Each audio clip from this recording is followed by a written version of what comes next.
নমস্কার বন্ধুরা, তাপসী করে সবাইকে অনেক অনেক ধন্যবাদ জানিয়ে দেখো আজকে চলে এসেছি চিকেন বাটার ফ্রাই ভাজতে আর চিকেন ফ্রাই ভাজতে। আর পুরো ভিডিওটা দেখার জন্য সবাইকে অনুরোধ করব, চলো দেখতে থাকো আমি কিভাবে চিকেন বাটার ফ্রাইটা কীভাবে ভাজছি। এই দেখো এখানে লোহার কড়াইতে তেলটা গরম হয়ে গেছে, আর এখানে চিকেনটাকে মশলা দিয়ে মেখে রেখে দিয়েছিলাম। কাঁচা লঙ্কা বাটা, গোলমরিচ গুঁড়ো, রসুন বাটা দেখতেই পাচ্ছ, আর তন্দুরি মশলা দিয়ে বেশ করে সুন্দর করে মেখে নিয়েছিলাম চিকেনটাকে। এবার চলো ভাজবো। আর এখানে একটা ব্যাটার তৈরি করে নিয়েছি, এই দেখো ব্যাটারটাকে একটু ফাটিয়ে নিলাম। এবার একটা একটা করে চিকেন বাটার ফ্রাইগুলো এখানে চুবিয়ে চলো তেলে ছেড়ে দেবো। তেলটা আমার গরম হয়ে গেছে, এই দেখো আমি এখানে জলটাকে নিয়ে নিলাম। এরকম হাতটাকে জল দিয়ে না দিলে অসুবিধায় পড়ে যাব। এই দেখো এগুলো হচ্ছে চিকেন বাটার ফ্রাই নিয়ে নিয়েছি, এখানে একটা একটা ব্যাটারে চুবিয়ে দিলাম। দিয়ে একটু সব মতন আমার এখানটা এত সমস্যা ভাজার, এক হাতে ফোন ধরে ভিডিও করা যায় না, ভীষণ অসুবিধা হয়ে যায়। দেখো আমি ছেড়ে দিয়েছি বাটার ফ্রাইগুলো, দেখতেই পাচ্ছ পুরো বোনলেস চিকেনগুলো কত বড় বড়। আমি পুরোটা এরকম ব্যাটারের মধ্যে চুবিয়ে নিয়ে গরম তেলের ভিতরে ছেড়ে দিয়েছি। প্রত্যেকটা বাটার ফ্রাই খুব সাইজটা খুব ভালো, দেখো।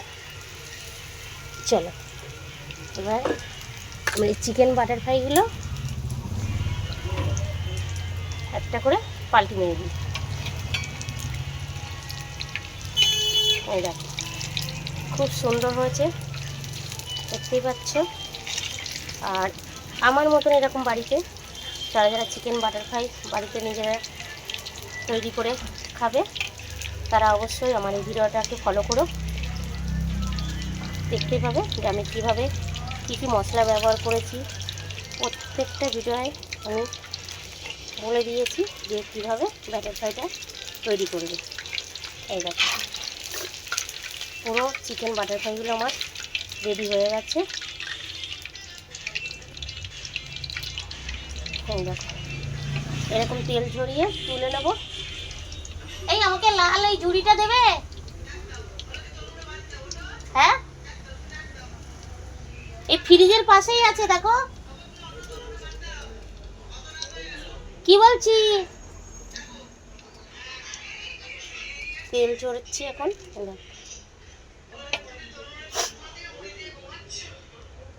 মনে হয় শুনতে পাচ্ছে না। চলো আমি এখানে এটা তেল ঝরার জন্য ব্যাটার ফ্রাইটা ওখানে তুলে দিলাম।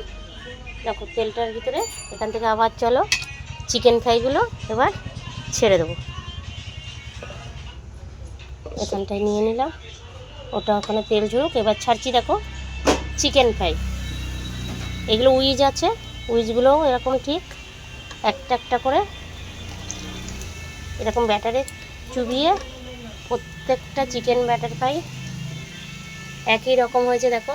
আর এখানে আমি এই দেখো উইজগুলো সব মশলা মাখানোই আছে, এটা আমি এখন দেখো তেলের ভিতরে সব ছেড়ে দিলাম। এই আমাকে লাল ঝুড়িটা দিয়ে যাও তো একটু।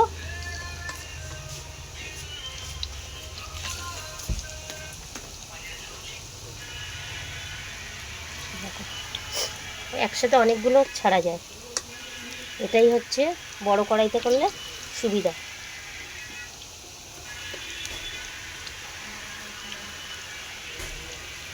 দেখো সুন্দর ফুলে গেছে। চলো এখানে দেখো এখনও আমার বাটার ফ্রাই আছে, চিকেনের সাথে আছে, চিকেনের সাথে মাংসগুলো ওখানে আছে।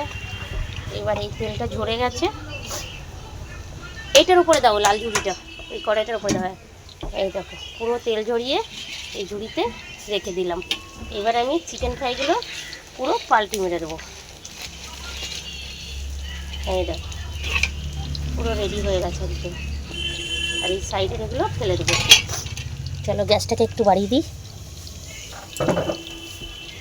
আর যেসব দাদারা, দিদিরা, বোনেরা, ভাইয়েরা আমার ভিডিও দেখছো, লাইক করছো, কমেন্ট করছো, সাবস্ক্রাইব করছো, তাদেরকে বলে অসংখ্য ধন্যবাদ। আর সবাইকে বলবো আমার পাশে থাকার জন্য। আর আমার এই ভিডিওটা যদি ভালো লাগে অবশ্যই লাইক করো, কমেন্ট করো, সাবস্ক্রাইব করে দিও।